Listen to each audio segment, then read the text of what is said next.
Good afternoon. My name is Stacey McDermid. This is Conrad McDermid, and today we're going to show you some equipment I used on my past trip this weekend in the Appalachian Mountains. We went from Sam's Gap to Indian Grave Gap. It was around a 33-mile hike. Did about 3 days.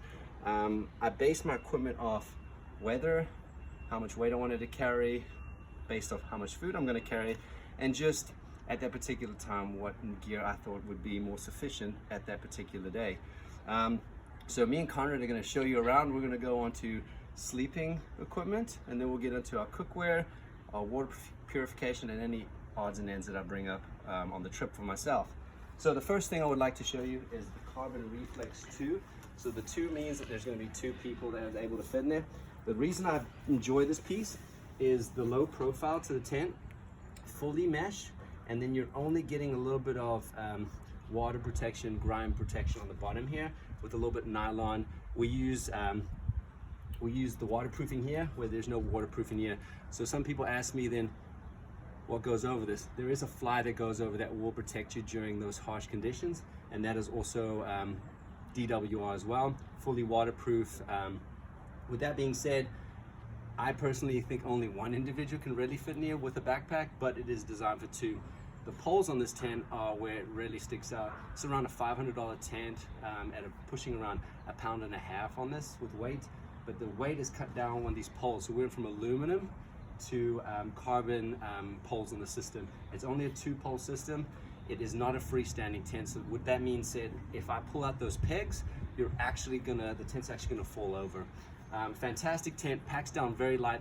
It is a little bit expensive, but it has all the bells and whistles that I needed on this lightweight, a little bit more warmer temperature tent. Again, I went with the Carbon Reflex 2.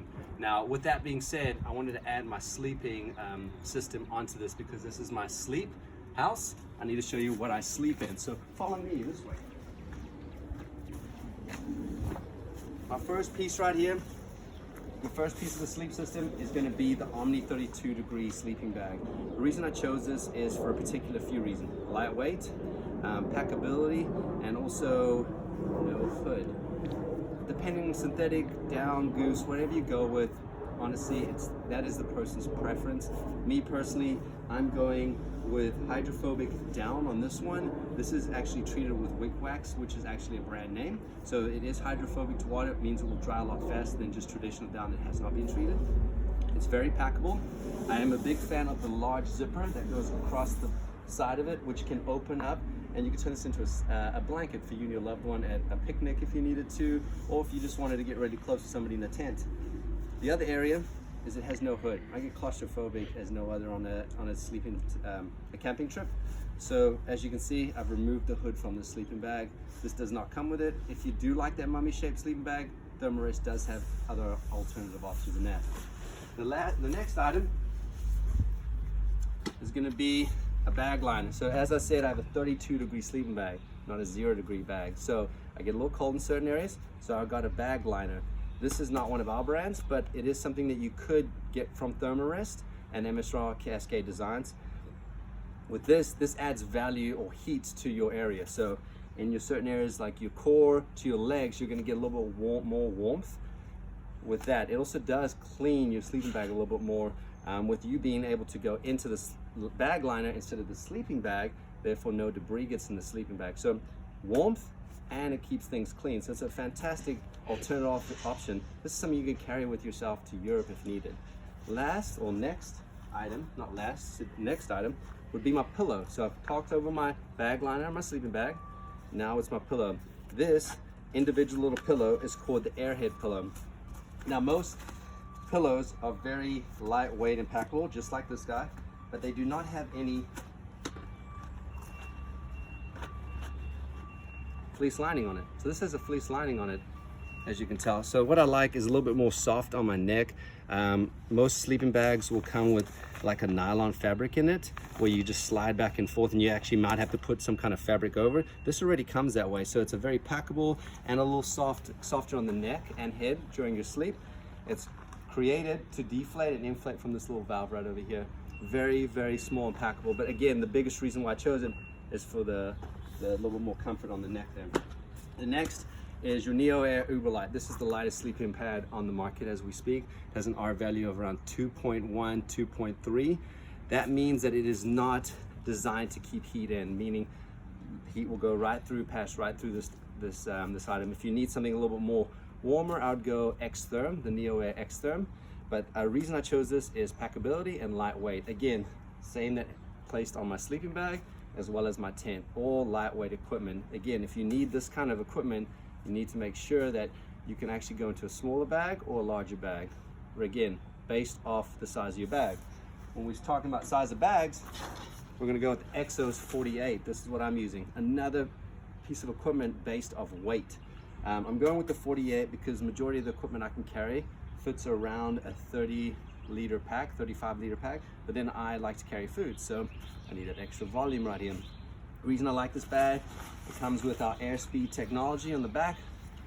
As you can see, this helps with ventilation and any sweating that you're going to create on the back of your shirt. It does have a very minimal, lightweight hip belt.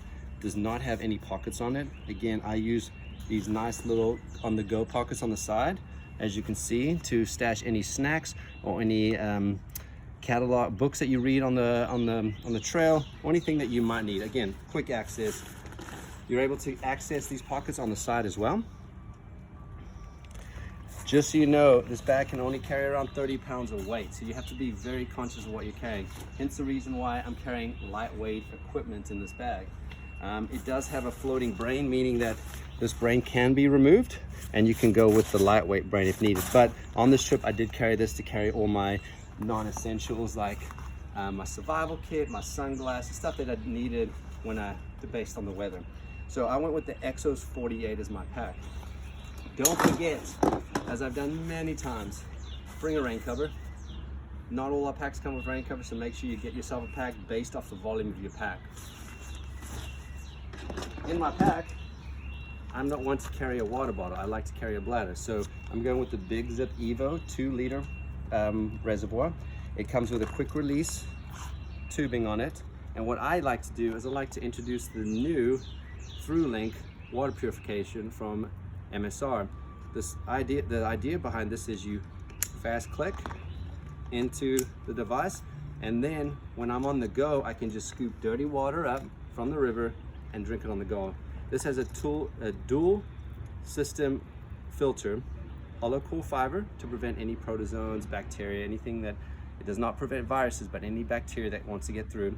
Hollow core fiber right here, and then it has a activated charcoal system right here where the water will actually flow and take out any taste that you have. So it's a dual system filter. Again, if you do not have one of these quick connect features on your bladder, make sure to cut the tubing and we'll give you a piece. This thing actually comes with a device where you can clip it into here, and you can create your own quick link on that. One thing I do bring with water purification is the filter will do everything that it can, but it will not kill bacteria or viruses, I mean. So I bring a part A and part B Aquamira liquid. You dip it, drop a couple of drops of 7 each in there, and this will actually help kill any bacteria that you have in the system. Actually, I'll take that back, not bacteria, viruses. We do have the Guardian from MSR that does do that for us, but at that time, if you have the money, awesome. If not, this is a cheaper way to do it.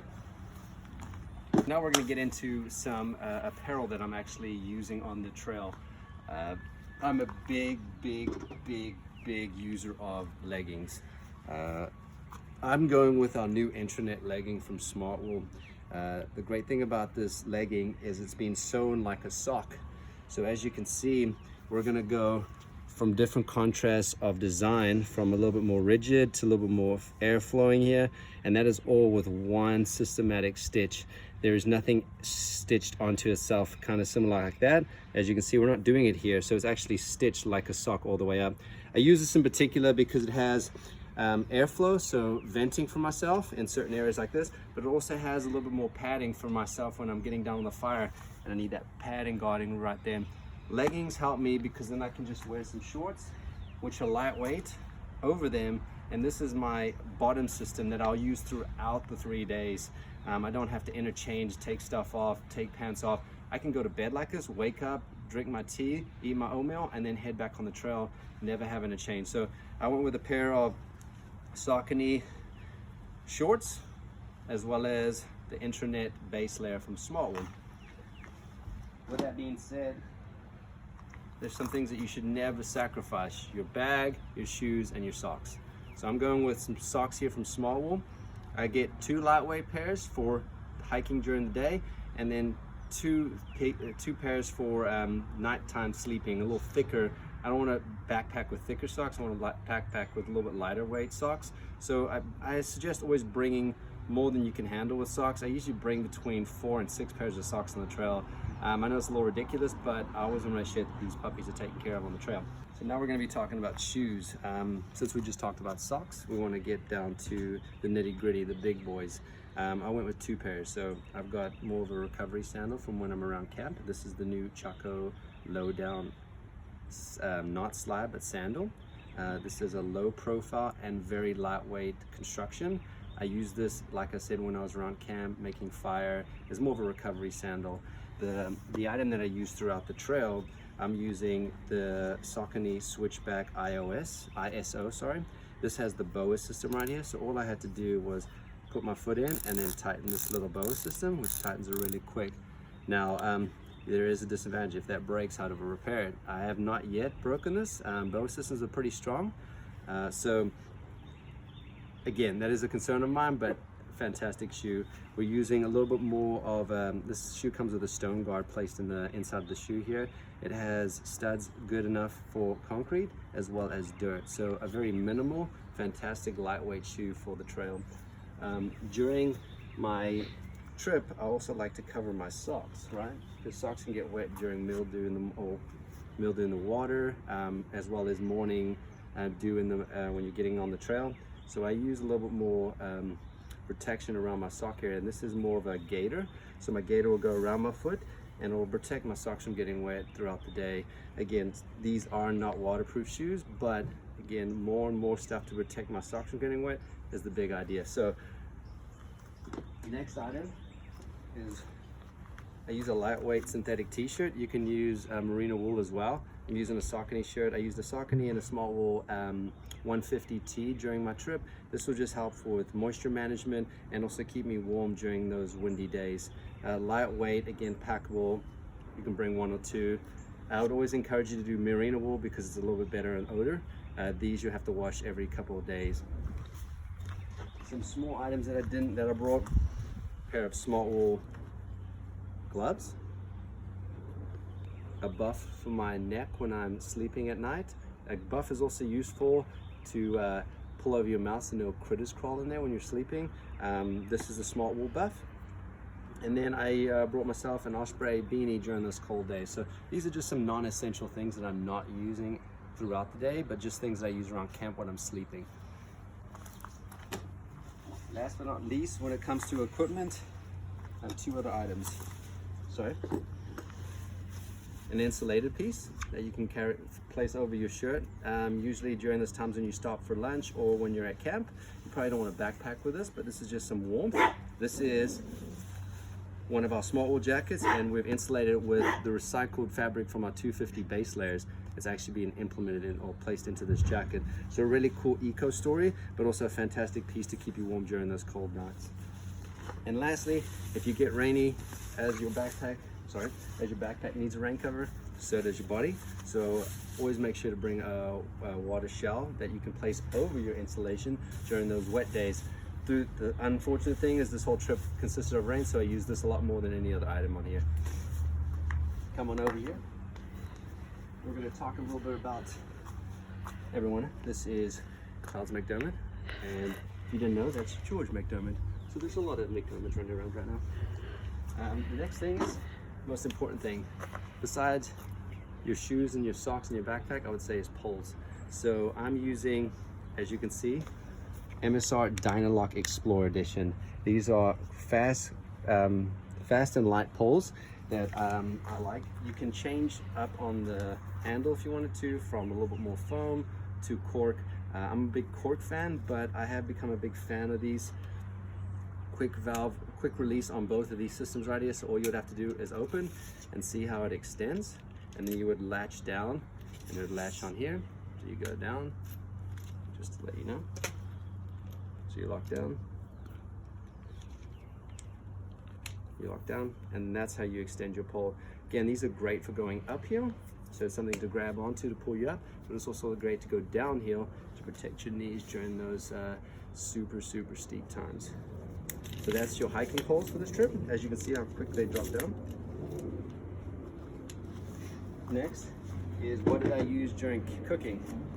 I used an MSR canister, but as I used it up already, and I used your Pocket Rocket 2. The Pocket Rocket 2 is lightweight, again, like everything else I'm using. This also has a 3-chamber system right here, so if wind gets blown out here, you'll actually stop the wind. This will still carry on burning. It also has these little wing arms that pack down pretty nice to actually work with packability, so it can fit into this little gun. This does not have a piezo igniter, so you just have to bring a lighter with this little gun. The deluxe version does come with a piezo igniter, so depending again what you would like. So you have a stove as well as gas. As I said, I do not have the gas anymore because I used it all up. Then I've got a pot, a plate from our dual systems from MSR, and a cup. So everything you need: something to boil water, something to eat oatmeal, and then something to drink your tea in the morning. All of these little guys actually fit nicely into each other. So the cup will fit into the plate, and then the bowl will fit into there, and then it has a little top that goes right on top of it. One thing that I always like to bring with my cook system is a towel to always wipe and clean stuff. So this little towel, this is a little PackTowl. PackTowl comes in multiple sizes and shapes. I brought a little PackTowl to be able to fit right in here nicely, so I'll put this in my cup, and once I put this down, this is my cook system with the Pocket Rocket 2. Two other items besides the cookware that I've just shown you is I'm going to have a collapsible bottle that I can put Gatorade or something in during my time when I'm sleeping. Water is for when I'm backpacking during the day, and water is for cooking. But I don't necessarily drink water during the night. I always need something near my bedside. So I bring a collapsible bottle, and then I'll put some Gatorade packs, add water, and this is what I use during the night for drinking. And then I also have a longer spoon for eating deep dishes that I need to get into. It also doesn't get my food all over my hand when I'm getting into some of those food packs. This is covered with silicone with a plastic handle on it.